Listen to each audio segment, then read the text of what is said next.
I'm back, and it's not a Let's Play video. I still don't know how to do that. But E3 is happening right now, and we've seen the press conferences, and we've seen the post-press conference announcements. And the big question in, well, some people's minds is who won? Who won E3? That's always the question, and honestly, it doesn't even matter. But let's address that question, because people want to know, should I buy an Xbox or a PlayStation 4? A lot of people jumped on Sony bandwagon. A lot of people hopped up on that. And it's because they were taking pot shots at Microsoft during their conference. But, and here's the kicker, there was so much double talk from them, and it wasn't seen until after the conference, after the impressions had already been made. So, what am I talking about?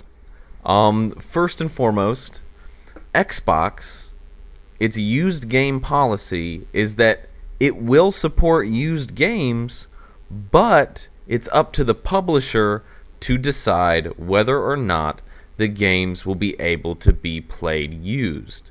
They have stated this. It was in an article on Kotaku as a confirmed thing a couple weeks ago.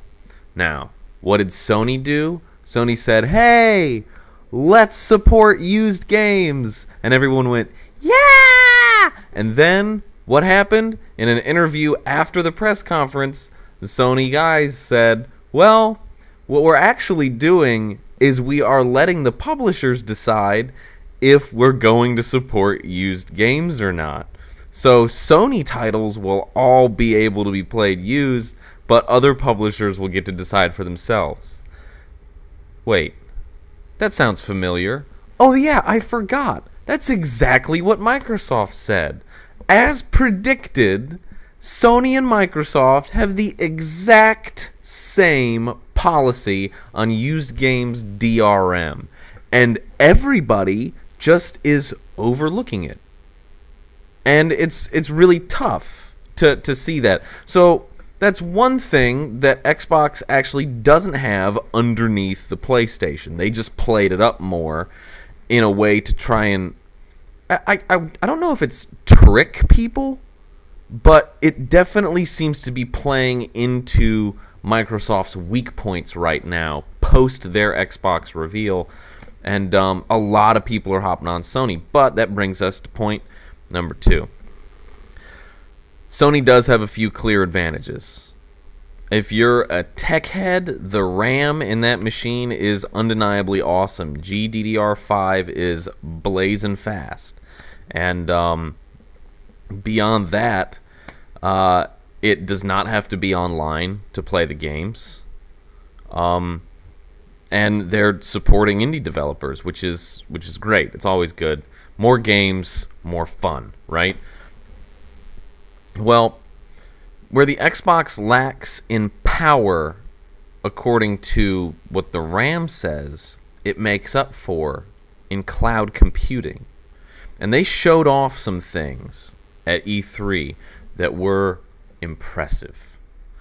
The idea that you can have an avatar in Forza race for you, I mean, it seems strange. I don't know if it's necessarily appealing, but if that's just a taste of what can happen in the future, then imagine the power of cloud computing as a way to enhance the game. Also, Smart Glass is starting to look a lot cooler. The idea that they are bringing Commander mode into Battlefield 4 on the Xbox is slick. And if that's the kind of stuff that we can expect from Smart Glass, then that's awesome. Also, did you see game switching? The dude's, hey, I'm going to play Rise. Oh, looks like I got a matchup in Killer Instinct. Let me take a minute and a half to go get whooped on by Jago, and then I'll come back. It was really cool to see that you could just right in between games. And Sony had a similar thing, the idea that you could choose to download single player, multiplayer, and then, jump right in as soon as you can, or purchase from your phone so that it's ready for you when you get home. I mean, these are all pretty circumstantial areas. Like, I can't imagine making a spur-of-the-moment decision because my friend online is like, yo, dude, I suck at Killzone. I need your help. It's like, sure, let me drop $60. I'll see what it's all about. Yeah, I'm not 100% sure that that's realistic as far as being a scenario, but it's cool that you can. So let me try and break this down. Okay. Xbox came out with exclusive after exclusive after exclusive.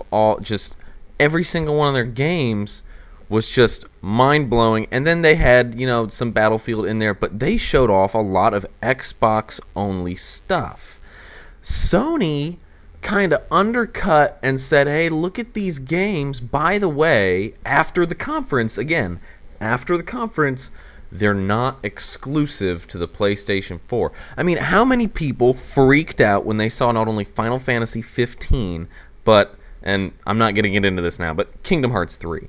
Okay? People were like, what? Sony? Yes. And then, less than a day later, Square Enix comes out and says, guys, by the way, Kingdom Hearts 3 and Final Fantasy 15 are coming to the Xbox One. They didn't mention that at the conference, and it's obvious why. I mean, why would you mention Xbox during your Sony conference? But it's one of those things where I feel like Sony manipulated a lot of almost misdirection in an attempt to really grab onto that hate that's been spinning around the internet about the Xbox One since its reveal. Its reveal wasn't about games, but they showed at E3 in spades that they are ready to commit to a really awesome gaming experience. Now, another thing that Sony did was in the fine print at the bottom of a video, they said, by the way, you will now have to pay for your online multiplayer. You must be a PlayStation Plus member in order to play multiplayer games. So they didn't openly announce that. They didn't openly announce their used game policy, which is identical to Microsoft's. And they hid the actual exclusivity of certain games. It seems to me like Sony really made a big push to grab consumers, and for the most part, given the internet's reaction, they did. But since then, if you've been paying attention, Sony's press conference is crumbling. If we'd had that information during or before the press conference, then when they came out on stage, it would have been a joke. The only real thing that you might have as far as a PS4 over the Xbox is the Kinect and the Always Online. But where on PlayStation 4, those would be bonuses, add-ons. On the Xbox One, those are features. Cloud computing isn't possible without the internet. That's the point of it. So Xbox One is literally saying, guys, in order to bring you this machine with this added power, you're gonna have to be online. Okay, if you want this machine, you're gonna have to accept the fact that it's always online. This is what we're doing. Now, if you can't handle that, then that's fine. That's up to you, But as far as getting cloud computing and the possibilities that might bring in persistent, ever-changing worlds, or even more technical behind-the-scenes stuff happening in a game like in Forza, cloud computing could be huge. And while Sony has Gaikai, they have come out and said that Gaikai is going to be more for streaming PlayStation 3 games to the PlayStation 4. They don't have a cloud computing setup. They're not set up to actually enhance the game via cloud computing. They're there simply to make the PlayStation Network run smoother, and also to be able to add a layer of backwards compatibility onto a system that can't play the old discs, which is great. But Xbox is an actual system enhancer, and one that is vague, but also exciting, because if cloud computing can actually enhance a game that much, it might completely eradicate the advantage that the PlayStation 4's RAM has over the Xbox One's. Finally, the Kinect. Now, there are a lot of privacy worries over Kinect and about the idea that it's always watching. Big Brother. Ooh. Well, I have two arguments against caring. First and foremost, what are you doing that you couldn't possibly let anyone see in your home? Are you walking around naked? I mean, I guess people do that, and if that's what you do, that's fine. Kinect is watching you. It can see your genitals. But ultimately, you could just put some clothes on. Or, what are you smoking some kush on the couch? You afraid Xbox is going to see you? You afraid the fun police are going to show up at your door? Guess what? That is a huge constitutional violation. All right? You cannot be subject to unwarranted search and seizure from a camera in your house. It's not in the laws. Microsoft cannot send that type of data. And while Kinect can determine that your heart rate and stuff, it's not a chemical analyzer. It won't be able to tell the difference between weed and a regular cigarette. All right? These privacy concerns that people have are silly. There is absolutely nothing that's going on in your home other than maybe what jersey you're wearing that Xbox cares about, so they can market to you better. But the fact that it's listening to what you're saying, you should be more concerned about Prism. Okay? Kinect should be the least of your worries. Kinect is a feature. It is an added bonus. First, it can be turned off. And secondly, the new Kinect 2.0 sensor looked so badass at the Xbox One reveal. Heart rate measurements? Impact measurements? Oh my god, the thing was insane. It could get depth and color and just all sorts of stuff.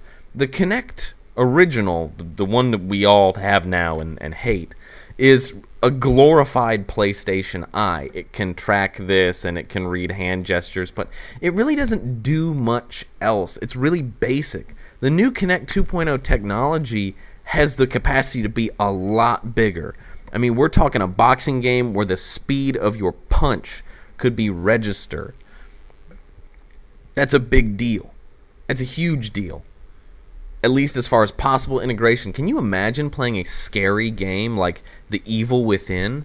And, I mean, again, from a horror fan, and since Kinect can read your pulse rate, it can kind of sense when you're getting scared and change the game as you're playing it. This is something that's only possible on Xbox One. The PlayStation 4 doesn't have this.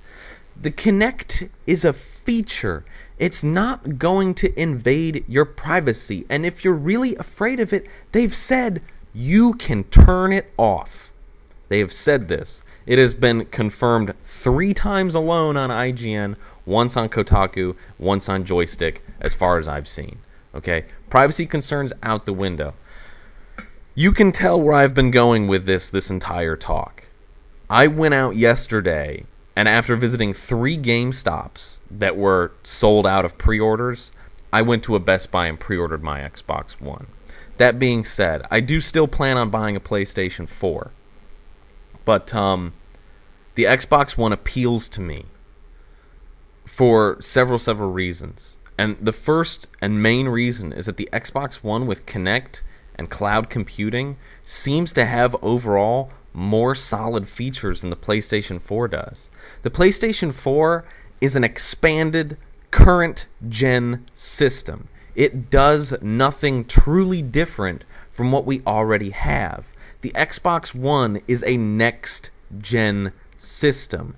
Cloud computing and a greater sort of Kinect sensor can enhance games in a level that's above and beyond just a box that you set next to your television. It was a clear choice for me. I mean, not to mention that the fact that Sony hasn't come out with any exclusives that I'm super curious about.